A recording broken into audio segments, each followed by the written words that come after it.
They got so much dirt on us. So many contaminants. Contaminants. They got so much debris and so much trash. Reputations are at stake. People's reputations. The things that they've uncovered about people's supposed personal lives, but a lot of it wasn't personal. A lot of it was public. And they captured the moment in some of these instances. And in some other instances, they just dug in the dirt to try to find, more crap on people. And that's what they did. And now these people are in shame and disgrace, and they're humiliated. They're on TV. They're in magazines, the tabloids. It's terrible. And you want to be famous? You want to be a star? You want to be you want to be famous, and you want to be a celebrity? You better think again, pal. Your name's gonna be dragged through the mud. Your reputation is gonna be tarnished. You're gonna be evil spoken of.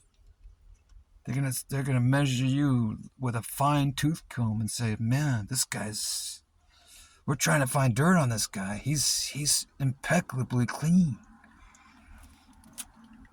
We can't even find a dirt particle on his body because he's super righteous." Like Daniel, Shadrach, and Meshach in the book of Daniel.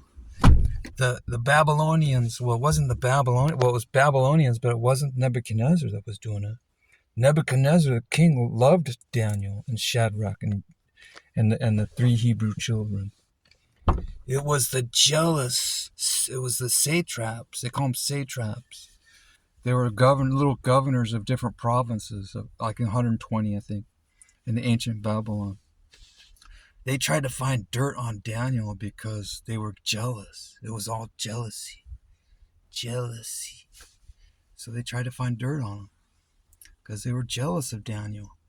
Daniel was upright. He was God-fearing, very respectable individual, and they wanted to bring him down. So they made up lies about him to King Nebuchadnezzar. Poor Daniel of the Bible. Read it. It's in the book of Daniel. They threw him in a. Was he the one with the lions? I think in the lion's den, and they didn't tear him up. And I think there was the same people that were thrown into the.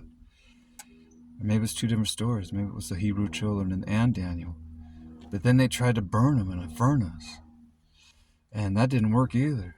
So Nebuchadnezzar took all those people that were lying through their teeth, and he threw them in the fire and threw them in the lions and had them torn to pieces. And they tore them to pieces too. Burnt them to ash. That's what happens to liars. Liars will be dealt with eventually. And it